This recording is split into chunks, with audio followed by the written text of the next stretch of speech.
This is, I'm glad you're here. This is October the 15th, 12:05. We're going to go ahead and start this. It's part one of a four-part community interpreting workshop. It is sponsored by RID. You can get CEUs just to make application, just ask what paperwork you need to do, and we can get that done, especially those of you who will be watching on the video.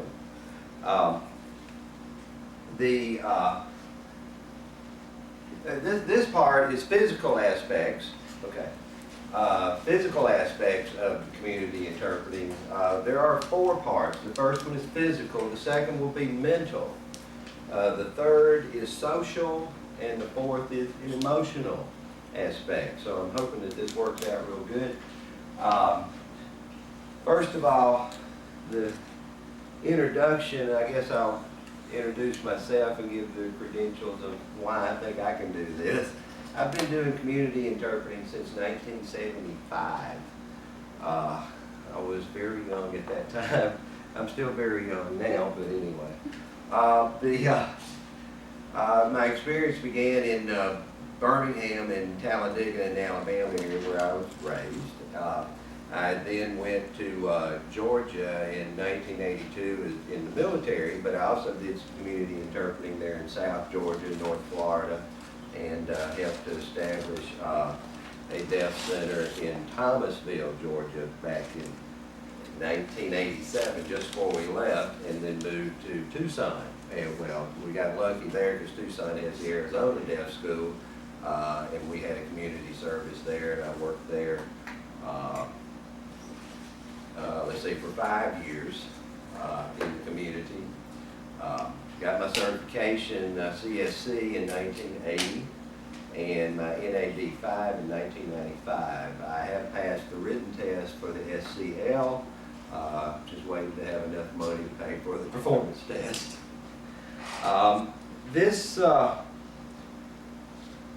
This workshop sounds like it might be a little simplistic, and it probably is, but there are some things that some people probably have forgotten about, or maybe will bring up something that you hadn't thought about before. What to do, not during the interpreting appointment, what to do just before you get there, what to do while you're there that has to do with yourself. It's kind of a take care of yourself idea, just to make sure that you feel like you're ready. Anyway, you'll see as we go through. I'll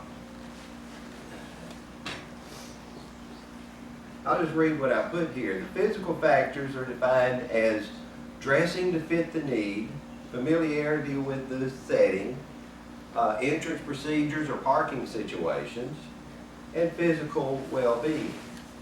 We'll go into the other parts as we get to those parts of the workshop later on. Community interpreting, I will define as kind of a generic thing. It's that interpreting which is not educational or governmental or religious.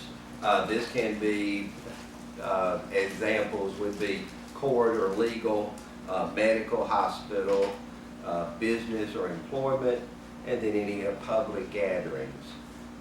Preparation for this just depends on the situation. And we're going to discuss some of those situations. Each city, each region possibly has their own different set of answers, but I've tried to make this much more generic so that it will fit any community in the United States. I've got up here an outline. It just says introduction material. We just did that. The setup, and the setup will be some questions that we have, but basically when, where, and how we set up for an appointment, and then your security and how to sustain yourself. Okay? Talking about number one, first of all, is where and what time is the appointment. Well, when an appointment involves how we schedule our time, if we know where it is, we know how long it takes to get there. I always try to allow 10 minutes prior to an appointment to get it together. You have that chance to go in, especially at a doctor office, you go in and you're sitting in the waiting room, and if the deaf person's already there, you have a chance to see what their signing skill is like. One of my first questions for somebody that I meet for the first time is, where did you go to school? That tells me a lot. If they went to an institution, a deaf school, that tells me they're probably going to be ASL. Now, of course, that's a very generic word, and I know that's an individual preference, but still, that does give me an idea of what their background is. If they went to a mainstream school, that's going to be a totally different thing, probably. Especially if it's a first time at a place, boy, you've got a lot of things to figure out. If you've been there before, you already know what the setting is going to be like. Now, perhaps some of these appointments are going to be a little more challenging than others, depending on maybe not the appointment itself, but just how to get into the place. All right.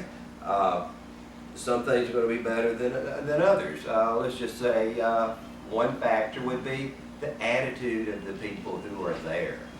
Maybe they know nothing about the deaf.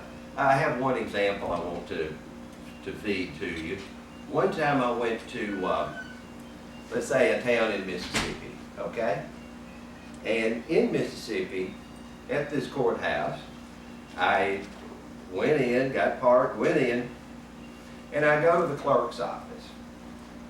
So I'm asking the clerk's office, okay, I have some paperwork here. I'm going to have to decide how to get this signed and you know, get the numbers of the case and everything. Well, when I announced that I was the sign language interpreter, the clerk came out, kind of a big man. Looked like he'd be friendly, but he was not. Apparently he'd had a bad experience with some sign language interpreters before. I said, well, I'm here, I'm Randy Chappell, I'm here to interpret for this case for so-and-so. Oh no, we don't need a sign language interpreter here. Oh, I beg to differ. This person, I've known her for a while. I know she is a full ASL user and you're going to need me. No, we don't need you. Oh, well, could I talk to the judge? Well, you can, but you're not going to stay. Okay, so I'm already in a difficult situation, not very comfortable. The judge comes out after about 5 minutes. Obviously, the clerk had already gone back and informed them, oh, we have one of those fill-in-the-blank sign language interpreters out there in the office. So the judge came out and introduced himself, says, I'm Judge so-and-so, and my clerk told me everything, and we don't need you here. I said, well, sir, I'm not sure that you're going to get much accomplished with this case, because this person uses American Sign Language, and I'm here to make sure that you are understanding what she's saying. That's all right. The clerk's already told you can leave, so we'll see you. Goodbye. Well, I was going to be very stubborn about this, but I didn't want to be argumentative. So, can I just stay and just make sure that if the person needs to speak with their attorney, can I do that? Well, that's fine, but you're not coming in the courtroom. That's the reason I went. I had driven 40 miles to get there, so I was determined I was going to have a chance at this. Well, in most court cases, the judge doesn't sit down immediately. He always waits a little bit and lets the clerk handle situations. You know, they'll sit at a table and people come up and they discuss the case, and maybe they'll go ahead and drop it, or they pay their fine, and they don't really need to talk to the judge. So they kind of move people out of the way, and those that need the judge, they sit and wait. Well, this person was about to do that with her mother. So they go sit at the table, and I come up behind them. And the clerk, the first friendly man that I met, said, what are you doing here? Well, we're not in court. We're just, no, we're in a courtroom. Well, I'm just here to make sure she's understanding what you're saying. If you're talking about money, I mean, she needs to know. We don't need you. Mother's here. You need to step out of the courtroom. I felt like I'm about to get arrested. So I did step out of the room. I stood at the door. You okay? She said, well, Mama's writing everything. I said, okay, fine, you're not talking to the judge, so I'll just back off. But then I went ahead and took the chance to go ahead and call my boss and say, it looks like I might be arrested. Do we have enough money to bond me out? He said, well, if you do, then you call me directly and I'll make sure that you get out of jail. So anyway, they were able to take care of the situation. I left. I think I had to change my clothes, but anyway, whatever. So attitude of the people who's there may be a very big influence. It's not always just a, hi, I've never experienced this, to somebody that's had a bad experience before. Even though it was my first time, it was obviously not theirs. Another factor is definitely temperature. It's cold, it's hot, it's raining, it's snow, and you may have to park and then you may have to walk some ways. Sometimes I have to walk 4 blocks just to go to court, depending on the parking. So, you know, when I do go in and it's 110 degrees, this is Memphis if you're looking. So sometimes 110 is not unrealistic. In Tucson, it could be 120. That's normal. It's summertime. Well, does that mean that I'm going to walk in all hot and sweaty and I'm going to have these wet clothes? Is that going to affect what my background is going to look like while I'm there? So, you know, maybe just being sure I have the t-shirt, the deodorant, whatever it takes. But maybe I just keep the jacket on too. So, I mean, there's a lot of things that might affect that.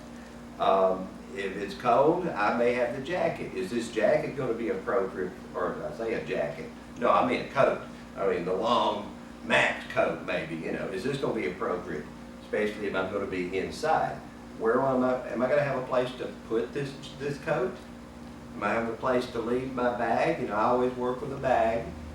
But I've got to have a place to put that and to feel like it's safe and is accessible. Somebody might tell you, oh, you can leave it in my office.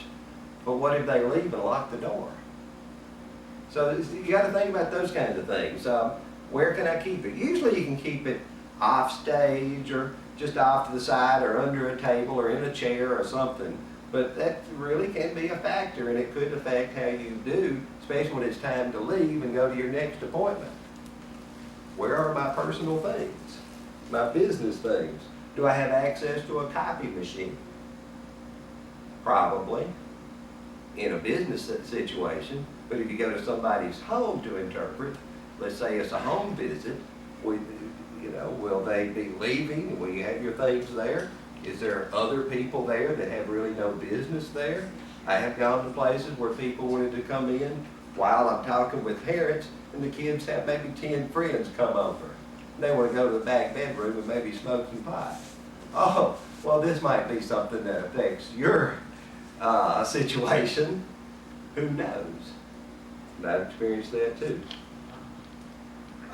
If it is very cold, you may need some what I call thaw time.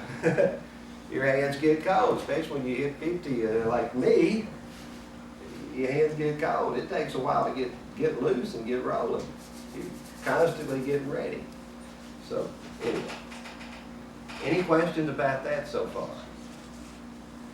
Good. One thing I thought of Yes. about the coat, making sure that you can move around when you're interpreting. That's true. So that's why I was thinking you might want to get rid of the jackets. There's a lot of reasons you want to do that. Depending if maybe you're in a school, it may be very warm, it's very cold outside. It's just a lot of things to think about. But then again, where do you keep your things? You go and leave your things in the office and then go to another place, come back, the office is closed. It just can be an issue you have to deal with. Another question is, how do I get there? What is my route? If I'm leaving from this location where I am now at my office, Deaf Connect, I have interstate, I have main roads very close. Poplar is the main drag here. It's a half a block away. Maybe the interstate is got some construction going on and they're repaving something. Maybe there's a police escort. There's been a number of times when the president's in town, they close the interstate and they may not tell you. You just see police sitting there and blocking your way to go in. Uh-oh, that may affect your drive time. Some things come up like that, those wrecks. I strongly advise listening to Radio 600. That's the AM station that tells news all the time. And they do tell traffic reports. If you have GPS, that helps a lot too. It'll give you various ways to go. I always advise, if you have that, to do that.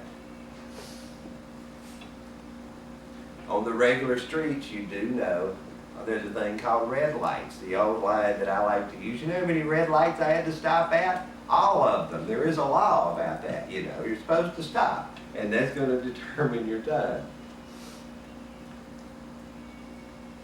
The things that's going to affect you while you're there at another appointment is, do I have my forms already signed? What do I need? Do I have my access already cleared?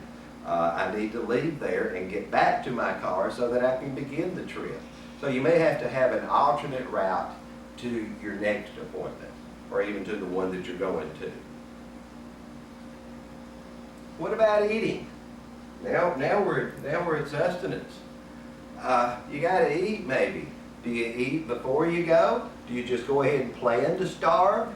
It is a possibility, you know. I like to think that when we have, well, it's kind of a sort of a joke, but I'm not kidding. When we have something that offers food, hey, certified's first. Yeah, you've got to understand that, okay? But some places will give some free food. Usually they allow interpreters to eat. But I've seen it where there was not time for that. Everything's all gone by the time you're finished with your, oh, let's see what they have to eat. And there's maybe 2 grapes left and 1 bad strawberry. Probably not enough to keep from starving, so good luck. But a lot of the meetings and things will have a banquet. They do give you time to sit and eat. And then if that happens, eat first. Eat now. Eat while you can. Others can chat. You go ahead and eat. If there's 2 of you, then make sure one of you eat, and that one could be the first one to interpret. Let the other one finish eating. Usually you take that 20 minutes back and forth. I don't recommend drive-throughs, but if you have to, buy yourself one of those cards, one of those gift cards. Buy it for yourself. Have it in your pocket. In case you're short on money, at least you can get the Happy Meal or something. You know, something to keep from dying. But when you eat, don't eat so much that when you get in, you starve to death.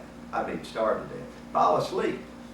Now, there is a thing in psychology, if you've taken 101 or 201 in some schools, it's the Maslow hierarchy of needs. You begin at survival, and then you go to sustaining life, okay? In other words, you try to survive no matter if you're hungry or not, but the second thing is to be able to eat, using bathrooms, you know, all those kinds of things that you have to do first before you can really do anything. And all those other needs take care of themselves, self-esteem, self-ego, and belonging. We don't get the chance to belong very much as interpreters. We're usually out on our own with a lot of people, but I've never met them. Maybe I've met the deaf person sometime. So we worry about the first 2 things. First is making sure you're alive when you leave. But second, to make sure that you're not starving and you can think about what is at hand. What is the job to do? If it is a long assignment, then maybe just something light, you know, the sandwich or the salad or something. But then sometimes I keep some kind of candy or some kind of, you know, what do you call them, granola bar maybe in my bag, something that won't spoil or rot while it's waiting for me to have time to eat this thing. Don't let it stay there for 3 or 4 weeks. That might be an issue. So, you know, a bag of peanuts or something like that. Drive-throughs are not always that fast. If you're ready to eat at 12, so is half of the city.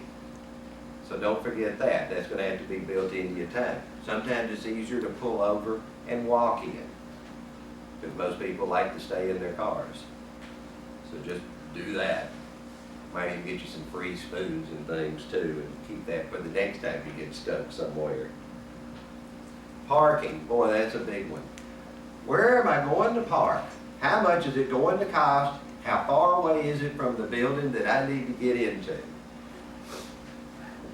When you approach the place, well, let's think back, September 11th, 2001, that really changed a lot of things. A lot of places have much higher security, and you wonder why. Let's just say, for example, Federal Express. Well, they fly airplanes. That's their first job.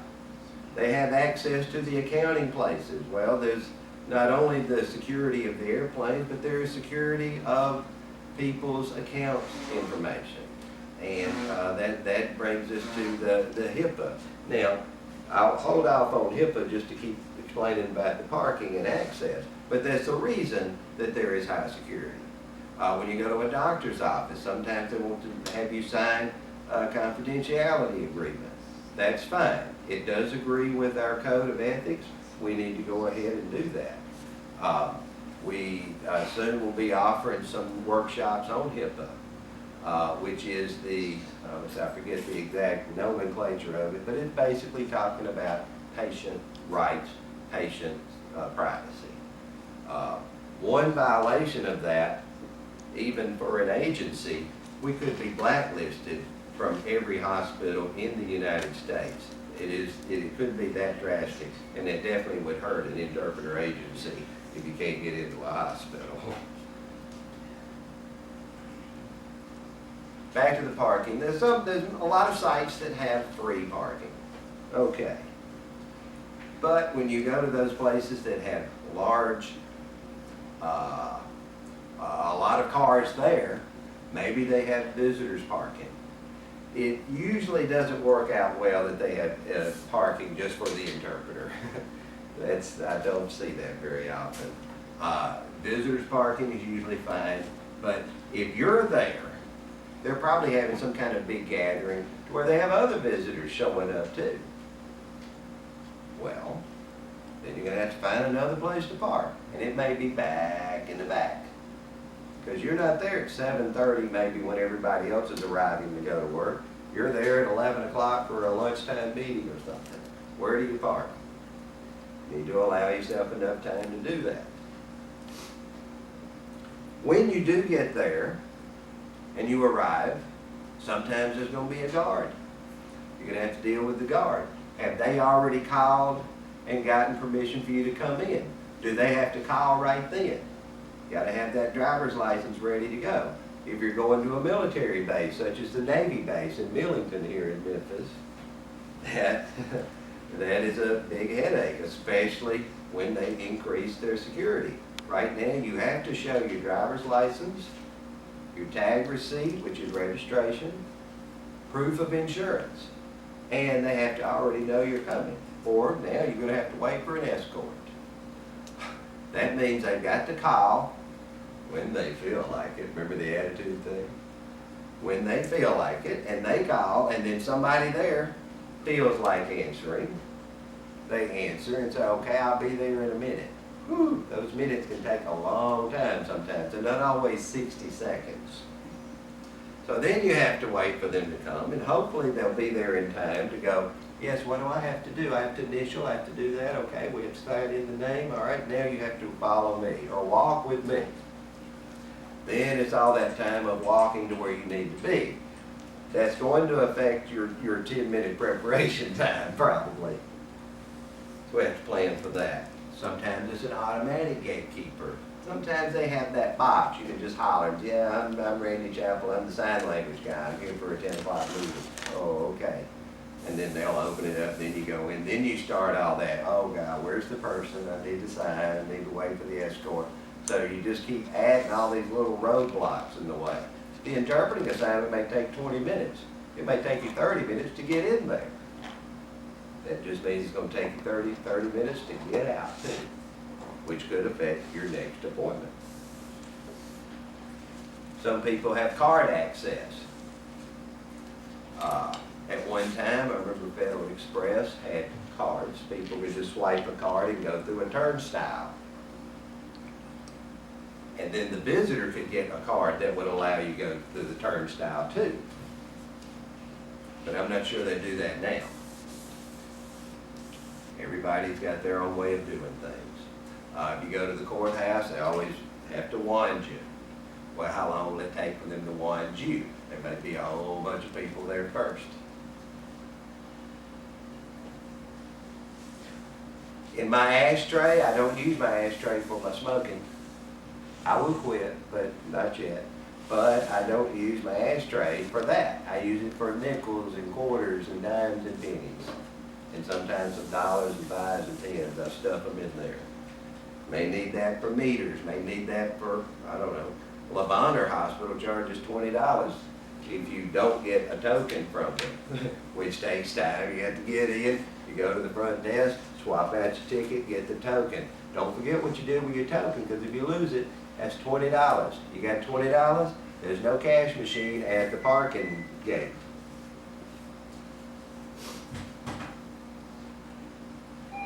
Your cell phone. Your cell phone. Some places won't let you go in. South Haven Police or South Haven City Court. They don't want you to bring the phone in the building. Go to 201 Poplar, which is the courthouse here. They allow you to bring it in, but don't let it ring while you're in the courthouse, in the courtroom. You can step out of the room and speak if you need to, but I don't know that you will be able to receive calls inside the room. I cannot. But sometimes a text will work. The judge explains it like this. The judge doesn't answer a cell phone on the bench. Why should you? So don't let it go off. One thing is embarrassing, but two, the cops might be real sensitive about it, and they might even want to take it. And sometimes they don't want to give it back until the afternoons. Kind of their own little rules. Oh, I'm there for a morning court, then I got to go back this afternoon and ask for my phone back. Could be a big problem. Just turn it off. It'll wait, whatever it is, and those messages will wait until you turn it back on. One thing that's good about having a cell phone, though, is sometimes while you're there, at the end of the appointment, though, what's usually going to happen? Need to make another appointment? Probably so. How we like to do it here at Deaf Connect, give us a call and say they want to make another appointment. What time? And probably if you're there, you'll be the one to go the next time, if that's what you want. I'd say 80% of the time it's going to be you the next time. So you might want to go ahead and make sure it's a time that, one, you can do, and that Deaf Connect is fine. Yeah, that's cool. I mean, we're easy to work with, but sometimes there might be an issue with that day or that time, or even with you being there. I don't know. Depending on certification requirements, what is the situation, how many people you're working for, how long the appointment is. I thought I was coming for 30 minutes. It took me 2 hours. Uh-oh, we should have had the second person probably. It's a medical thing, probably just needed the one, but those medical things, you ever go to a doctor appointment at 2 o'clock and see the doctor at 2? I hadn't, not yet. I've been here 54 years, haven't seen that happen yet. Hospitals always say, don't use a cell phone in here, it's going to affect our machinery, our computers. But then you see the doctor talking on the cell phone and the nurses on the cell phone. Seems like they would know. I just say, on the side of caution, try not to. Use their phones. They've got phones in every room I hear. I usually see them. Use that if you have to, especially for the next appointment.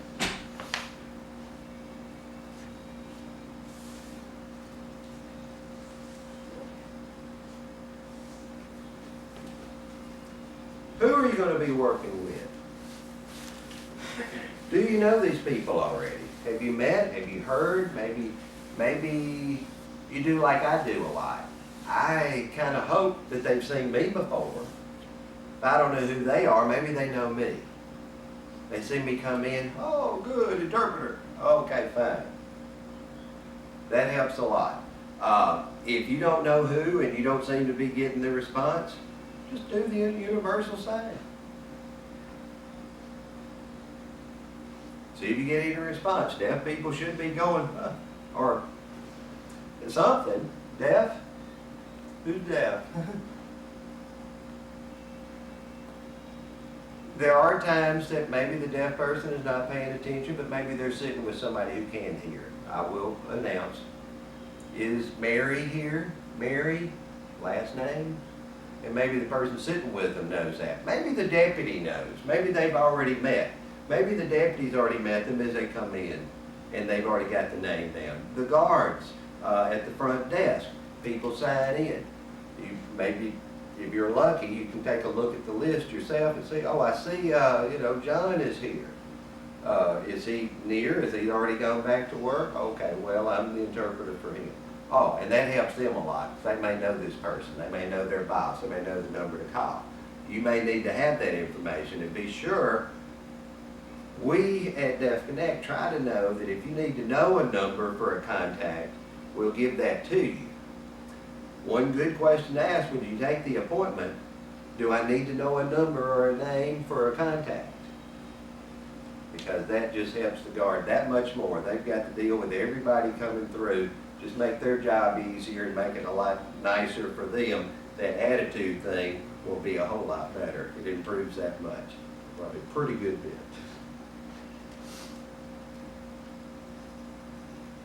It's a good time to discuss one other group of our clientele, the deaf-blind. Now, physical things that we have to think about with deaf-blind. Yes, is the interpreting, yes, the access, but you may be there with a deaf-blind person who is by themselves. Maybe they work in this place. They're going to know where they are, but you don't. But they may ask, lead me to the front of the room. Well, hopefully you can figure out what that is. If it's a big auditorium, you got a lot of people to go through. And it would help if you know basics of mobility. When somebody is deaf, John, could I borrow you for a moment just for illustration? The deaf-blind person is very sensitive to mobility, and if you will just kind of look that way, like we're going to walk that way, the deaf-blind person is going to want to use this idea. They take this hand and then just follow as the person walks away. They know, oh, it's time to move. Oh, he stopped.